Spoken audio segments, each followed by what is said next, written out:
आज हम लोग थोड़ा कुछ, आइए बेबी, ये बताइए ये प्रिज्म है, कितनी पृष्ठ दिख रही है इसमें आपको? आप करते जाना। 5 है ना, 5 पृष्ठ है कि नहीं? इसमें टोटल कितने पृष्ठ हैं?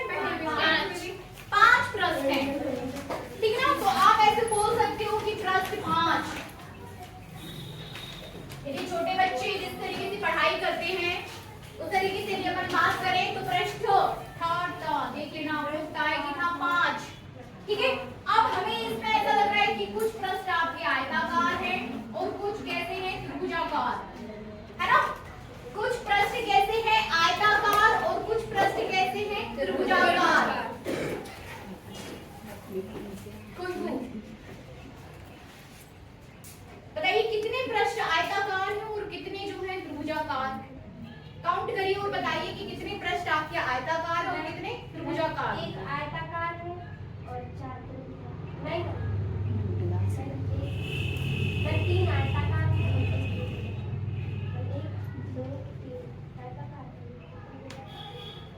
1 2 3 और त्रिभुजाकार। वेरी गुड, ठीक है ना? तो आपके पास जो पृष्ठ है वो कैसे है? त्रिभुजाकार, और बाकी के 3 पृष्ठ क्या है? आयताकार, ठीक है ना? तो बेसिक जानकारी ये पृष्ठ की कि आपके पास त्रिभुजाकार कितने हैं? 2, और ये कितने हैं? 3, 3 और 2 5, ठीक है? अब ये तो हमने प्रिज्म की क्या ली? बेसिक जानकारी। अब इस प्रिज्म के जो आयताकार पृष्ठ को आप क्या बोल रहे हो, त्रिभुजाकार पृष्ठ को आप क्या बोल रहे हो, ये आपको देखना है ना?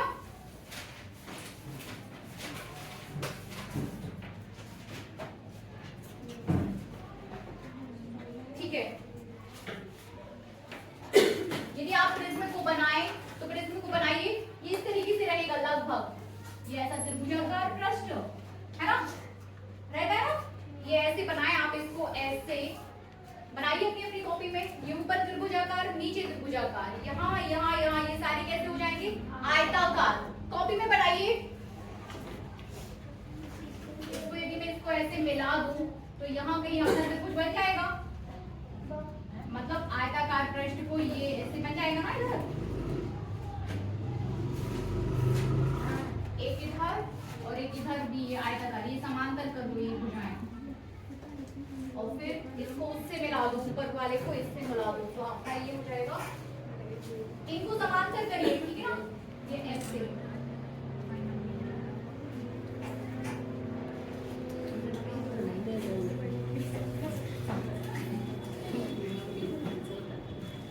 प्रिज्म किसे कहते हैं? सिर्फ इतना भी यदि आपको आ जाता है कि प्रिज्म को परिभाषित करिए तो बाकायदा आपको पूरा उसका चित्र के साथ वर्णन करना है। आपको दिखाना है कि कहाँ आपके पास आयताकार बन रहा है और कहाँ आपके पास कैसा बन रहा है? त्रिभुजाकार। ये आपका पूरा त्रिभुजाकार हो जाएगा, ठीक है? एक त्रिभुज ऊपर, दूसरा नीचे, और 3 आपके ऐसे ऐसे और एक इधर, है ना? 1 2 और 3 ये आपके पास आयताकार फलक हो जाएंगे। ऊपर और नीचे कैसा हो जाएगा? त्रिभुजाकार। जो आयताकार फलक होते हैं उन्हें हम आधार बोलते हैं। क्या बोलते हैं? आधार। लिख लीजिए आधार। ये आधार आपका, ये आधार, आधार पृष्ठ, ठीक है? और जो त्रिभुजाकार पृष्ठ है उसे हम क्या बोलते हैं? अपवर्तक पृष्ठ। क्या बोलेंगे? अपवर्तक पृष्ठ। ये आपकी हो जाएगी अपवर्तक पृष्ठ, ऊपर और नीचे। मतलब आप बोल सकते हो ऑब्जेक्टिव में क्वेश्चन आपका बने तो आप बोल दो कि 3 आपके पास आधार पृष्ठ है और 2 आपके पास कैसे हैं? अपवर्तक। 2 आपके पास अपवर्तक पृष्ठ है, मतलब किरणों का जो अपवर्तन होगा वो इन पृष्ठों से होगा, इन 2 पृष्ठों से, त्रिभुजाकार पृष्ठों से। Is that clear? प्रिज्म एक पारदर्शी माध्यम है, ठीक है ना? प्रिज्म एक पारदर्शी माध्यम है। और क्या बाकी आपका आ जाएगा कि इसके द्वारा आप अपवर्तन की घटनाओं को देखते हो। प्रिज्म एक पारदर्शी माध्यम है, त्रिभुजाकार, जिसमें 3 आपके पास टोटल 5 फलक होती है। यदि प्रिज्म के डिस्क्रिप्शन की बात करें तो स्टार्टिंग आपकी यहाँ से हो जाएगी कि प्रिज्म एक पारदर्शी माध्यम है, ठीक है ना? जिसमें टोटल 5 पृष्ठ होते हैं, 3 आपके आयताकार और 2 आपके आपके त्रिभुजाकार, क्योंकि प्रिज्म आपके अब हाथ में है, आपने देख भी लिया है कि ऊपर और नीचे की पृष्ठ कैसी है, त्रिभुजाकार, और बाकी के 3 पृष्ठ कैसे हैं, 1 2 और 3 आयताकार। तो अब आपको उसमें मुझे नहीं लगता कि अब आपको इसमें कोई कंफ्यूजन होना चाहिए, ठीक है। अब इसी प्रिज्म से हमें कराना है अपवर्तन, समझ रहे ना, प्रिज्म को आपने समझ लिया। अब इसी प्रिज्म से हम अपवर्तन की घटना को देखेंगे। अभी आपने अपवर्तन की घटना को जल, कांच, एक माध्यम से दूसरे माध्यम में आना सीखा। उसके बाद प्रिज्म को आपने कहाँ यूज किया, सॉरी, अपवर्तन की घटना को आपने किस में देखा, लेंस में, ठीक है ना। अपवर्तन की घटना इसके बाद आपने कहाँ देखी थी, लेंस में। अब अपवर्तन की घटना हमें किस में देखनी है, प्रिज्म में, ठीक है। तो हेडिंग दीजिए, इसमें आप थोड़ा सा और ये देख लो कि कहाँ आपका जो है प्रिज्म कोण है, कहाँ आपका अपवर्तन कोण बनेगा, ठीक है ना। कौन से 2 पॉइंट्स पर आप बात कर सकते हो, एक अपवर्तक कोण और दूसरा प्रिज्म कोण, ठीक है ना। प्रिज्म कोण, यहाँ देखिए ये जो एंगल बन रहा है आपका ये वाला, ये अपवर्तक कोण है, अपवर्तक कोण, ठीक ना। ये जो लाइन जा रही है यहाँ से, इसे आप बोल सकते हो अपवर्तक कोण, कोण, लाइन, कोण, भुजा, ठीक है ना, कोण, आपको कोण,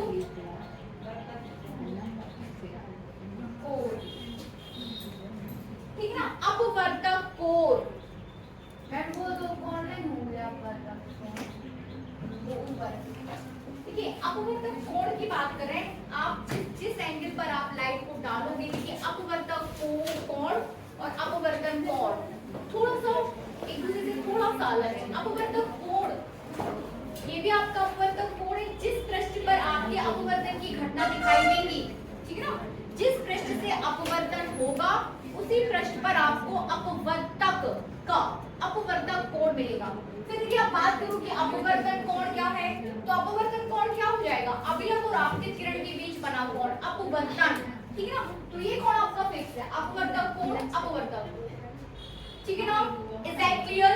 अब यदि हम बात करें कि इसकी प्रिज्म कोण की, तो ये जो त्रिभुज आपका बनता है, ठीक है ना, त्रिभुज, उस त्रिभुज का एक एंगल आपका क्या हो जाता है, प्रिज्म कोण, that is both are equivalent to, ठीक है ना। अपवर्तक कोण और प्रिज्म कोण दोनों एक ही बात है, इज दैट क्लियर। अपवर्तन कोण और प्रिज्म कोण दोनों एक ही बात है, लेकिन अपवर्तन कोण आपतित किरण पे डिपेंड करेगा कि किस एंगल पर आपने आपतित किरण को डाला है, इज दैट क्लियर। ये सारे पॉइंट्स क्लियर, प्रिज्म को आप क्लियरली समझ गए, एनी क्वेश्चंस, एनी डाउट। अब हमें कराना है प्रिज्म से अपवर्तन, हेडिंग दीजिए, सब लिख देना, ठीक है ना। समझा मैंने आपको दिया है, सारी चीजें आ जाएंगी, चौक है नहीं आपके पास, एक बॉक्स ले लीजिए आप लोग भी, बॉक्स में रखा करिए चौक, ठीक है ना। हेडिंग दीजिए, प्रिज्म के पदार्थ के अपवर्तनांक का व्यंजक, हेडिंग दीजिए।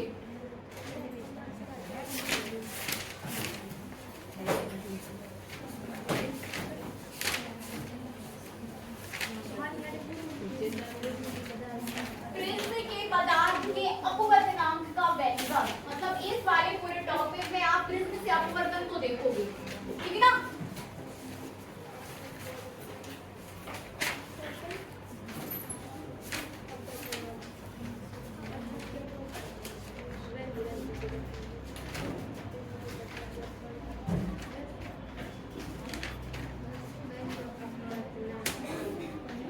इस टॉपिक में आप विचलन कोण को समझोगे, ठीक है ना। प्रिज्म से अपवर्तन, 3-4 चीजें इस टॉपिक में आप समझने वाले हो। फर्स्ट वन, किस तरीके से प्रिज्म में अपवर्तन हो रहा है, प्रिज्म में अपवर्तन, ठीक है ना। दूसरी चीज आप क्या समझोगे, विचलन कोण,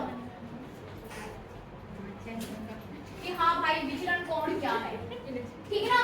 आवाज मत करिए, कहीं से भी कोई भी आवाज मुझे सुनाई नहीं देनी चाहिए, सबका ध्यान ब्लैक बोर्ड पर होना चाहिए, ठीक है ना।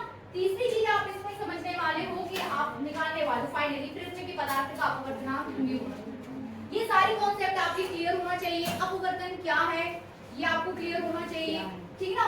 विचलन कोण क्या है और म्यू, ये सारी चीजें आप समझने वाले हो। ठीक है, तो फाइनली हम इस टॉपिक में निकालने वाले हैं प्रिज्म के पदार्थ का अपवर्तनांक। इट मींस आपको म्यू इक्वल्स टू समथिंग आने वाला है। Is that clear? Mu equals to something आने वाला है यहाँ पे। अब यहाँ देखिए प्रिज्म में अपवर्तन। ठीक है, अपवर्तन तो आप सभी समझ रहे हैं ना। अब देखिए ये मैंने बना लिया प्रिज्म, मैं उधर बना लेती हूँ क्योंकि यहाँ बीच में हमें डेरिवेशन करना होगा। ठीक है, प्रिज्म सबसे इजी काम प्रिज्म बना लो। प्रिज्म को ओके आउटलाइनिंग कर लेते हैं हम यहाँ पर प्रिज्म। ठीक है, इतनी बात क्लियर? नाम दे दो इसको ABC दे दीजिए। ये बनाना पड़ेगा ना, वो थोड़ा टफ हो जाएगा। ABC is that clear? ABC बना दो सभी, प्रिज्म बना दो और प्रिज्म को नाम दे दो ABC। ठीक है, अब क्या करना है हमें? अब हमें डालने, देखिए अपवर्तन कराना है हमें प्रिज्म में अपवर्तन। अब जब कि आपको अपवर्तन कराना है तो आपको कोई किरण तो वहां पे डालनी होगी, प्रकाश किरण। जब तक कि आप प्रकाश नहीं डालोगे तो अपवर्तन कैसे होगा? तो अपवर्तन के लिए आप प्रकाश किरण ले लो, आपतित करा दो यहाँ पर। ठीक है ना, आपतित करा दीजिए। किरण को आपने आपतित करा दिया, बनाइए सबकी कॉपी में व्यवस्थित चित्र होना चाहिए, नहीं कि छोटा सा कुछ कुछ कर दिया। व्यवस्थित चित्र चाहिए मुझे। ठीक है, अब क्या करेंगे? जब भी आप आपतित किरण को डालते हो, अपवर्तित कराने के पहले आपको उसका अभिलंब खींचना है। 90 डिग्री का एंगल बना दो। इसके साथ जिस पॉइंट पर ये हो रही है वहां पर 90 डिग्री बना दो। ये ठीक है, स्केल से बनाइए सीधा। ये होना चाहिए 90 डिग्री इधर। ये हमने यहाँ पे डाल दिया 90 डिग्री। ठीक है, अब क्या? अब जब प्रकाश किरण एक माध्यम से दूसरे माध्यम में, इट मींस वायु से विरल से किस में पहुंच रही है? गगन में, तो अभिलंबी की ओर झुक जाएगा। झुका दीजिए अभिलंबी की ओर, ये झुक गई। ठीक है ना, अब जैसे ही प्रकाश किरण इस पृष्ठ पर पहुंचती है, इस बिंदु पर पहुंचेगी सभी की। सब कर रहे हैं? यस मैम, सभी। ठीक है ना, जैसे ही प्रकाश किरण इस बिंदु पर पहुंचेगी, अब क्या होगा? अब फिर से अपवर्तन होगा।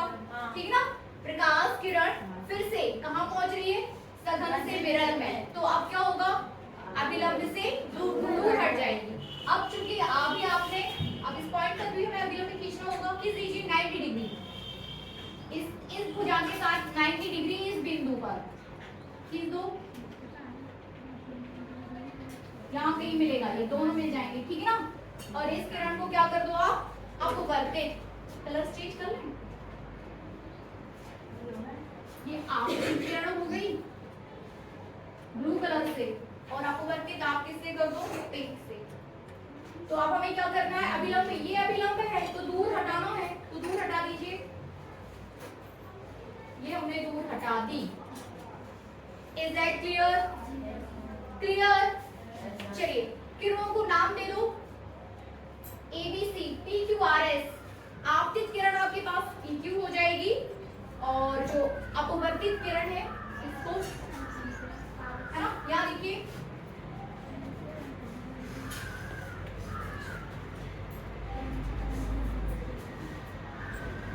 PQ, ये पॉइंट R और ये point S। Is that clear सभी को? ठीक है ना, यहाँ देखिए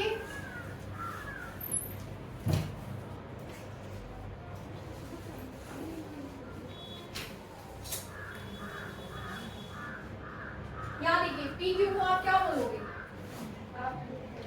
लिख लीजिए सब लोग अपनी अपनी कॉपी में। PQ क्या है? आपतित किरण। लिख दो।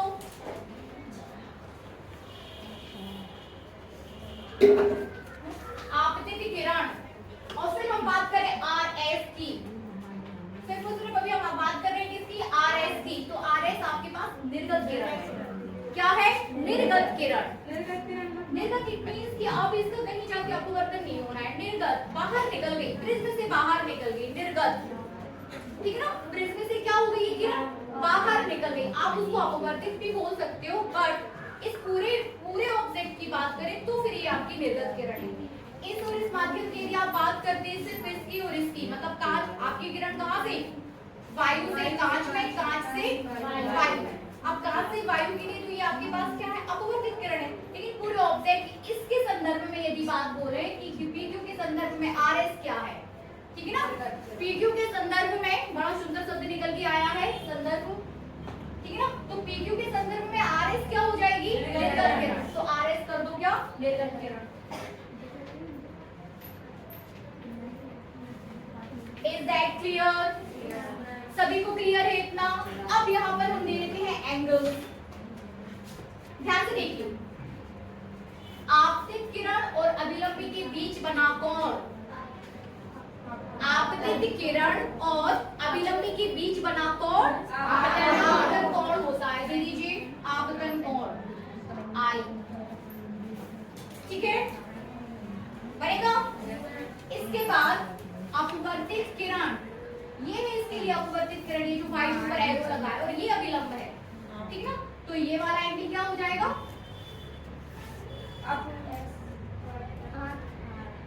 ये हो जाएगा आपका अपवर्तन कोण R1, ठीक है ना?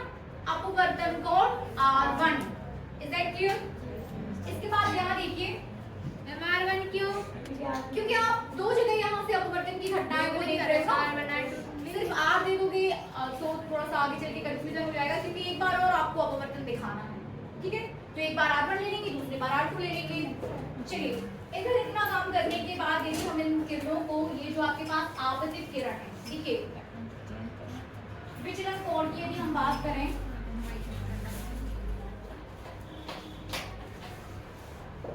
तो विचलन कोण किन के बीच बनता है? आपतित किरण और निर्गत किरण के बीच, फाइनल निर्गत किरण, समझ रहे? आपतित किरण और निर्गत किरण के बीच जो एंगल बनेगा उसे आप क्या बोलोगे? विचलन कोण। आपतित किरण और निर्गत किरण के बीच बनने वाला कोण विचलन कोण कहलाता है। ये कॉन्सेप्ट आपका क्लियर होना चाहिए, तभी जाके आप चित्र में अपनी मन से विचलन कोण बना पाओगे। नहीं तो फिर क्या करोगे? रटना पड़ेगा कि कहाँ है, याद करोगे यहाँ बनना नहीं। आपको क्या करना है? आपको आपतित किरण को समझना है, आपको निर्गत किरण को समझना है, उसके बाद फिर आपको जाके क्या करना है? विचलन कोण बना देना है। तो आपतित किरण आपके पास क्या है? PQ है कि नहीं? और निर्गत किरण RS। तो आप क्या करेंगे? आप PQ को थोड़ा आगे बढ़ाएंगे और RS को थोड़ा पीछे करिए, यहाँ कहीं जाके आपका क्या बन जाएगा? ये विचलन कोण। Is that clear? नीचे जो हो रहा है वो नहीं कह सकते। इसको कहाँ आप आगे बढ़ा? आपसे बोला जा रहा है ना कि विचलन कोण क्या है? आपतित किरण और निर्गत किरण की विचलन का मान है, तो आप जानना।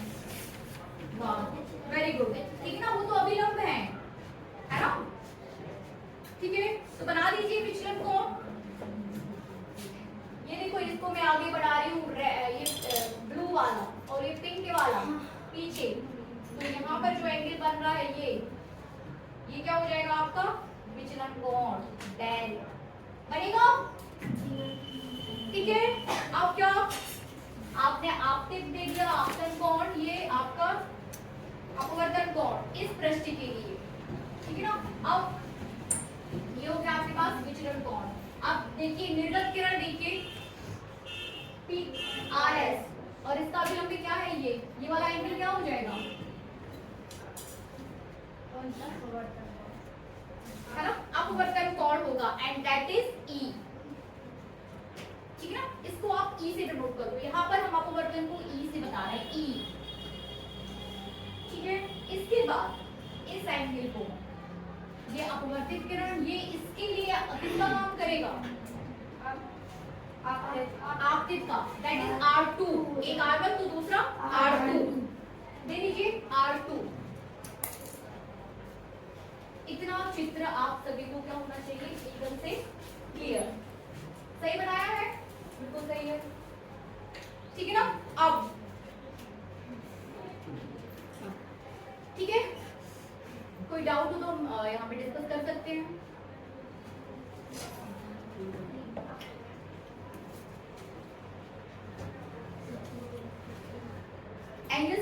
दे दो सभी, कौन सा आपके पास, यहाँ पे भी इनको नाम दे दो, एक को दे दो एंड, एक को एंड डैश और दूसरा डी। जहां दोनों अभिलंब मिल रहे हैं वहां डी दे दो, ठीक है ना। जहां दोनों अभिलंब मिल रहे हैं यहाँ पर हम इसको दे सकते हैं डी,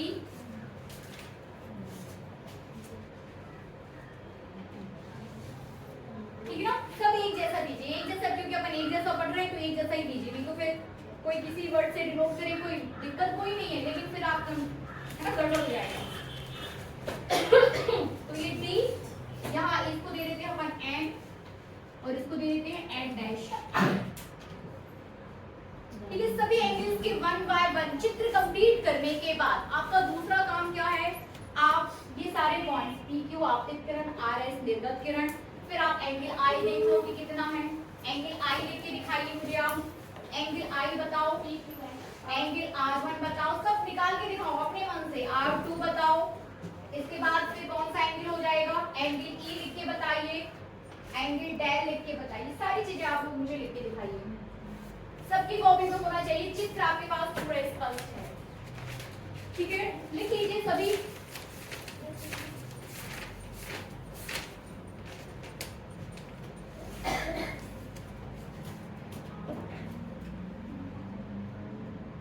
चित्र किची करोगे ना कुछ नहीं समझ में आने वाला।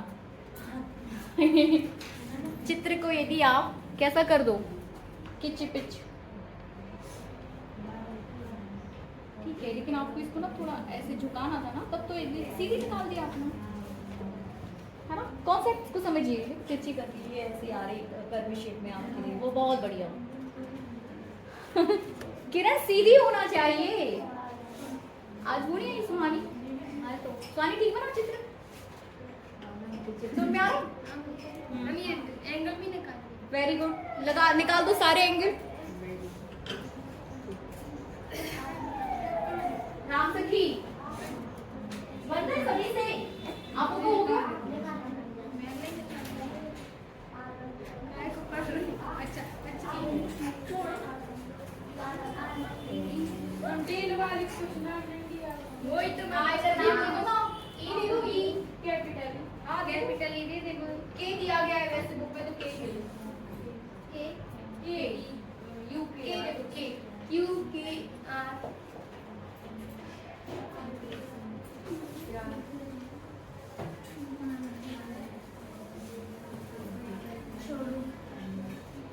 इतना यदि आप लोग कर लेते हो ना तो मुझे फिर चीजें टफ नहीं है आपकी डेरिवेशन करने में। अभी ये कॉन्सेप्ट हो गया सभी का, एंगल समझ आ रहा है सभी को। अब देखिए यहाँ देखो, सम्मुख कोण अपन ने पढ़े हैं, सम्मुख कोण कैसे होते हैं, बराबर, ये और ये मैं से क्रॉस कर दूं तो ये कोण इसके बराबर होगा, दिस एंगल होता है ना, सम्मुख कोण। तो जब 8 9 10 का गणित है आपका, 10 का भी नहीं, 8 9 का, तो ये देखो ये क्रॉस हो रही और ये क्रॉस हो रही, आप क्रॉस करो एंड डी को, एंड डी किससे क्रॉस कर रही है, पी के से, किससे कर रही, पी के से कर रही ना, एंड डी किसको क्रॉस कर रही, पी के से, मतलब ये एंड ये डी, तो आपका ये पी और ये के। If this angle is I then this angle is also I. Ma'am angle के उसमें नहीं लिखेंगे कि एंगल पी पी जैसे ये मैंने समझा रहे हैं, सुन लो जी, मैं इसी लिख रही हूँ, वो कह रही है तुमने गलत, ये बीच में किसमें, बीच वाला पॉइंट क्या है, क्यू। चित्र को ध्यान से देखिए, बीच वाला पॉइंट क्या है आपका, क्यू। इतनी बात क्लियर, चित्र को ध्यान से देखो, वहां देखो और उसी को उठा के मैंने यहाँ रख दिया है, एंगल एन पी किसकी इक्विवेलेंट है, एंगल एन डैश है वो, नहीं एंगल क्या है, एन डैश, ये है ना, ये ये तो है, ये भी है, यहाँ पे क्या है, के, हाँ ठीक है, के, अब ठीक है, तो एन क्यू पी, ठीक है ना, एंगल एन क्यू पी बराबर एंगल के पी डी, बराबर में है कि नहीं, लेकिन एंगल के पी डी, अब देखो ये किसके बराबर हो जाएगा, एंगल के पी डी को देखो, पी क्यू है नहीं, यहाँ देखो, यहाँ से कहीं से के क्यू डी, नहीं के क्यू टी, देख रहे हैं ना, के क्यू टी। अब देखो के क्यू टी को दो भागों में विभाजित किया गया है, ऐसे कहाँ जा रही है वो, इस पर। तो आपका इतना किसके बराबर है, R1 के। तो इसका भी नाम कुछ इडियम अंदर दें, I-R1। वेरी गुड, है ना। तो के क्यू डी बराबर क्या हो जाएगा आपका, एंगल के क्यू डी बराबर एंगल के क्यू डी, नाम क्या है, R है, ठीक है। तो एंगल के Q R plus R Q D, R Q D है कि नहीं, क्यू सही है। कर लो फिर इसको, ये लिखिए के क्यू डी बराबर, पहले ऐसा लिखो कि angle Q N Q P I, लिखो ये पूरा गणित।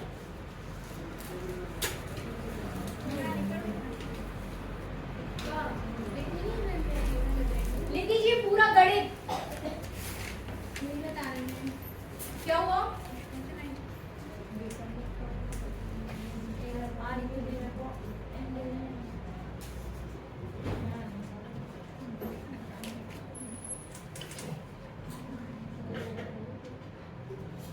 ठीक है, बन रहा है सभी से, है ना। यदि इस एंगल को आप डेल वन दे दो तो angle I equals to del one plus R one हो जाएगा। कर दीजिए angle I equals to del one plus R one, angle I equal to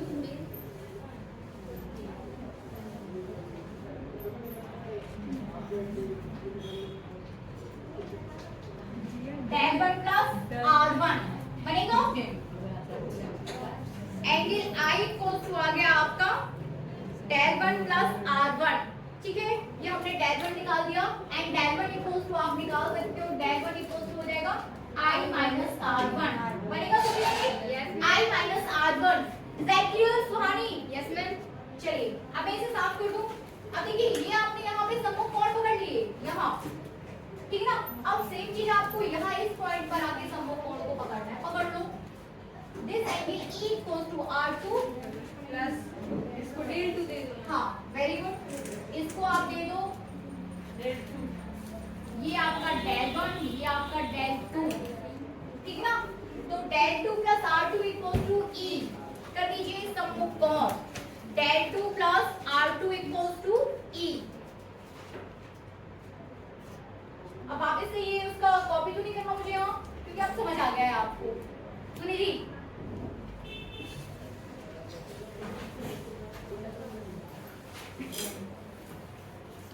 तो एंगल E इक्वल्स टू आपके पास आ गया है क्या, del two plus R, del two plus R2, तो del two equals to E minus R2 बनेगा सभी से। Yes ma'am. आपके पास डेल वन आ गया, आपके पास डेल टू आ गया, सभी के पास आ गया। अब आगे, अब यदि आप बात करो त्रिभुज डेल वन डेल टू, ठीक है ना, del del one del two, ठीक है ना, डेल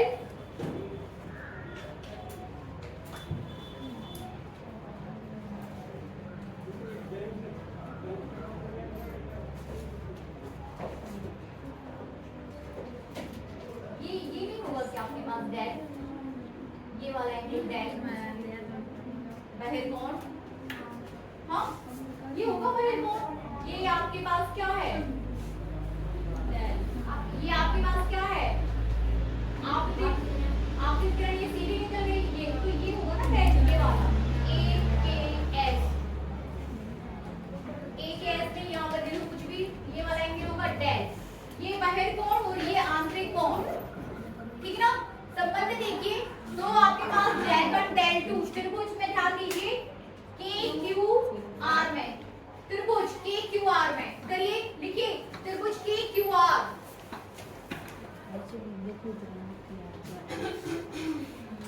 के क्यू आर में, त्रिभुज के क्यू आर में आपके पास क्या है, के Q are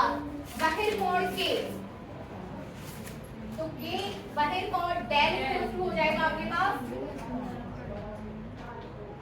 del 1 plus del 2, ठीक है ना। समीकरण 3, समीकरण 1, समीकरण 2, मैम इसमें मान रख देंगे डेल 1 डेल 2। हाँ रख दीजिए। समीकरण 1, 2 व 3 से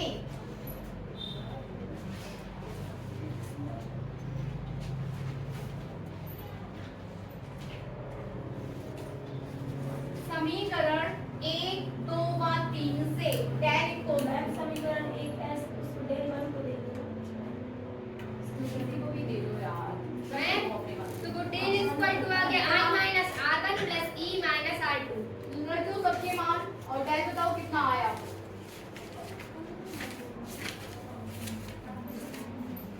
डेल का मान तो रख दिया, डेल 1 i माइनस r1 रख दिया वो प्लस रख दो e माइनस r2 आ गया ma'am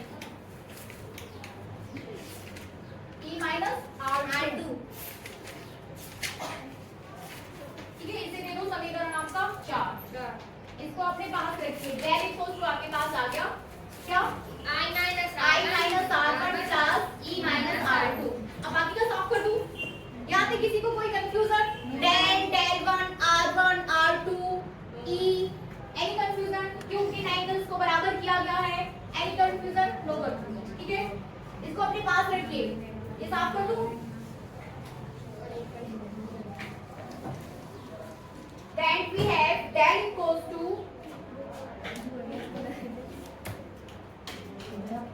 I minus R1 plus E minus R2। समीकरण कितना दिया? 4। बाकी चीजों को सॉल्व कर देते हैं। Yes ma'am.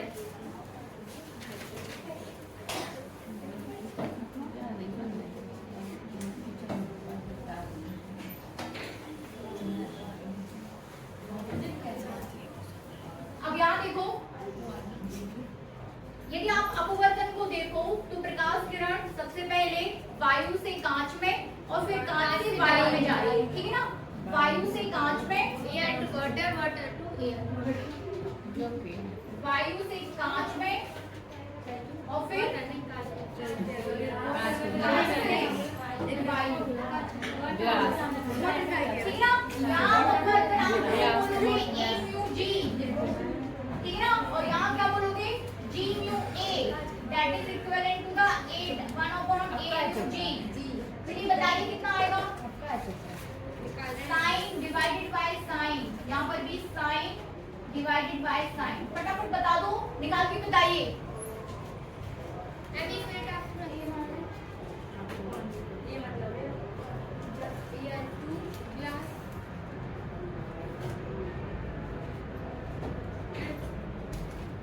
sin i, पहले हम sin i अपन r बनाएगा।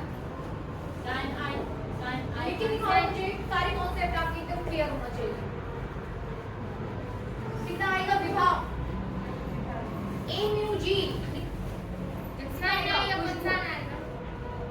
sin i upon sin r1 किसमें?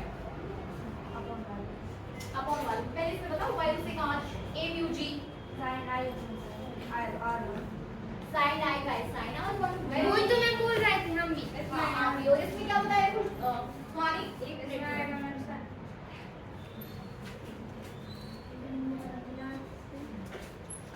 मैम कौन सी वो एक बार थोड़ा हाईलाइट इसमें r हाँ तो है वायु से कांच और कांच से वायु। r2 upon e। Very good. R2 upon E, ठीक है ना। R2 अपॉन E लिख दीजिए, ठीक है ना। तो कितना आ जाएगा यहाँ पे? साइन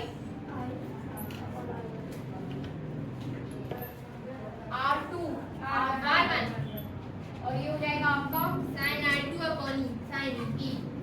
समीकरण दे दो इन्हें भी, पांचवा और छठवा। पांचवा और छठवा, ठीक है ना। पांचवा और छठवा साफ कर दो।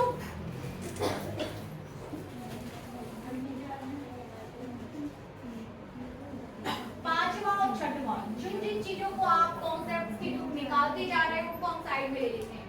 a mu g sin i sin r1 g mu a sine E. ठीक है, समीकरण हो जाएगा ये आपका एक चौथा, ये पांचवा और ये छठवा। ठीक है, यहाँ तक क्लियर। अब आगे देखिए त्रिभुज क्यू टी आर में, त्रिभुज Q T R equal to, लिखिए त्रिभुज क्यू टी आर में तीनों एंगल्स को 180 कर दो। त्रिभुज क्यू टी आर में, ठीक है ना, त्रिभुज क्यू टी आर तीनों को जोड़ के 180। यदि आप त्रिभुज क्यू डी आर की बात करें, ये हमने ये वाला त्रिभुज लिया है क्यू डी आर, तो फिर कोण R Q D R Q equal to 180। हाँ कर दीजिए। तीनों एंगल कौन कौन से एंगल्स हैं, सबसे पहले तो ये बताओ। Angle R1 plus angle R2 में D को दिया नहीं कुछ अपन ने। ठीक है ना, क्यू डी आर लिखिए, Q D R angle Q D are plus Q D are R D R Q R Q D बराबर कितना हो जाएगा 180। ठीक है ना, बराबर 180। कौन सा एंगल R1 R2 है? R1 में है क्यू, एंगल क्यू आपका R1 है और एंगल RQD अपना R1 हो गया और DRQ टू एंगल R2 हो गया। सही कहा मैंने? सही चल रहा है? तो एंगल क्यू डी आर कितना हो जाएगा? Angle Q D R equals to 180 minus R2। ठीक है ना, R1 plus R2 inside the bracket R1 plus R2। ठीक है, R1 प्लस R2 कहाँ गया अपना? R1 और R2 ये मिलकर आपका बनाते हैं प्रिज्मिक कोण। R1 प्लस R2 क्या बना रहे हैं? प्रिज्मिक कोण, and that is denoted by capital A। लिख लीजिए R1 और R2, R1 प्लस R2 मिलकर प्रिज्मिक कोण बनाते हैं जिसे कैपिटल A द्वारा प्रदर्शित किया जाता है। तब R1 plus R2 equals to capital A, so we have angle QDR बराबर 180 minus A। इतनी चीजें पढ़ने निकालनी है। 180 minus A। ठीक है, ये साफ कर दूं?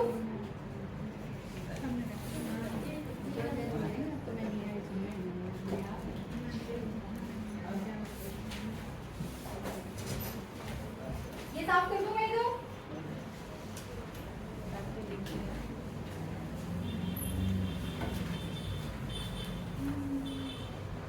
कौन सा समीकरण है ये? ये मैम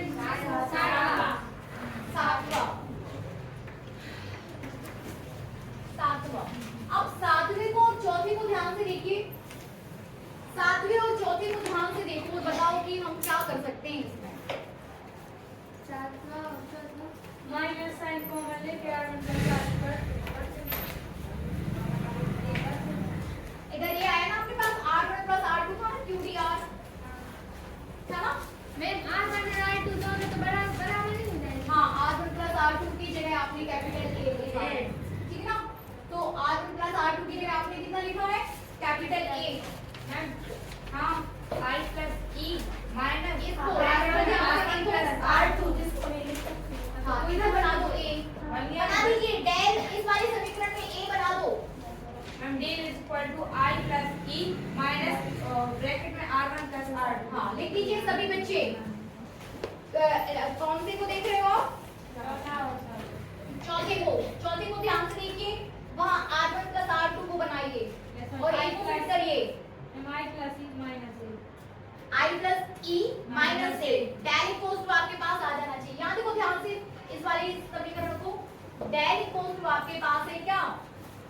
इसको ये ब्रैकेट को खोल लें तो आपके पास आ जाएगा I plus R1 I minus R1 plus E minus R2।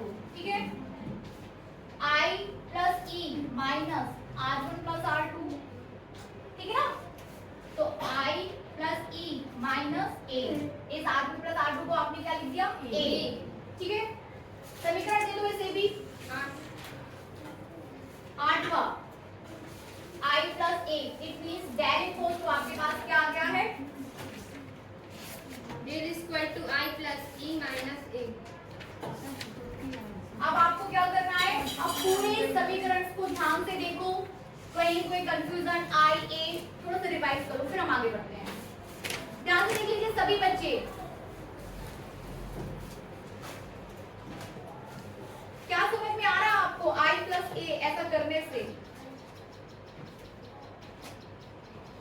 क्या समझ आ रहा है? यदि आपको विचलन कोण निकालने के लिए बोल दिया जाए, समझ रहे ना, यदि आपको कोई आपको टास्क दे दिया जाए कि विचलन कोण ज्ञात कीजिए, तो विचलन कोण आप कहाँ है समीकरण से निकाल सकते हो। यदि आपके पास आपतन कोण है, अपवर्तन कोण है, और ये क्या हो जाएगा आपका प्रिज्म कोण, तो दोनों आपतन और अपवर्तन को जोड़ दो और ए माइनस कर दो, तो आपके पास क्या आ जाएगा?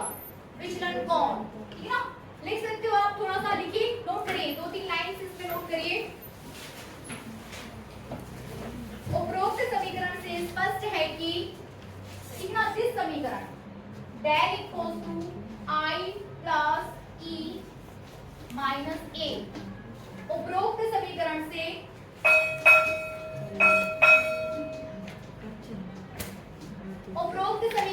स्पष्ट है कि, 2 मिनट लूंगी मैं, ठीक है, स्पष्ट है कि विचलन कोण डेल का मान, विचलन कोण डेल का मान आई पर निर्भर करता है।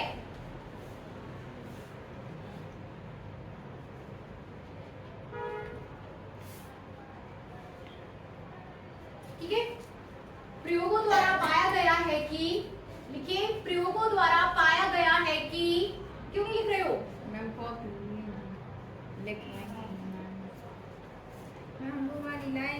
प्रयोग द्वारा, चलो मिलती हूँ मैं आपसे।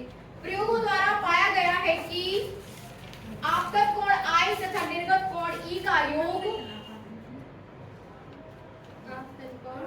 आपतन कोण I तथा निर्गत कोण E का योग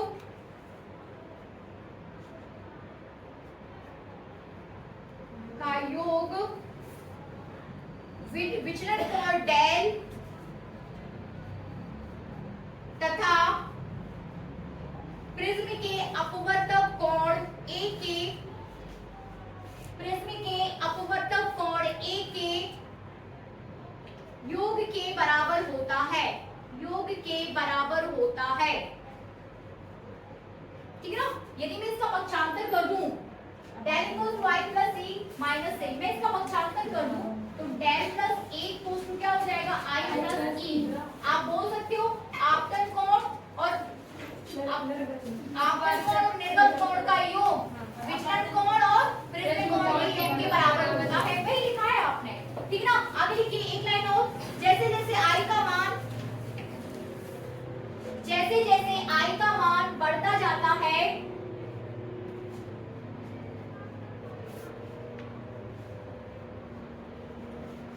आई का मान बढ़ता जाता है, विचलन कोण डेल, ठीक ना, विचलन कोण डेल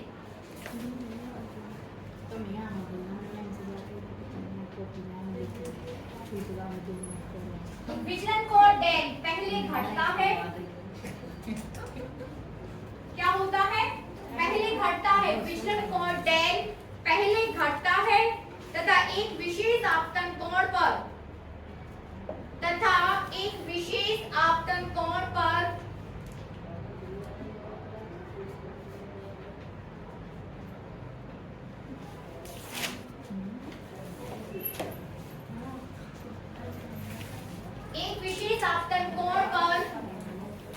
विचलन कोण डेल न्यूनतम हो जाता है, विचलन कोण डेल कैसा हो जाता है? न्यूनतम। डेल एम, जिसे हम डेल एम से प्रदर्शित करते हैं। ठीक ना, तत्पश्चात आपतन कोण आई का मान बढ़ाने पर, तत्पश्चात आई का मान बढ़ाने पर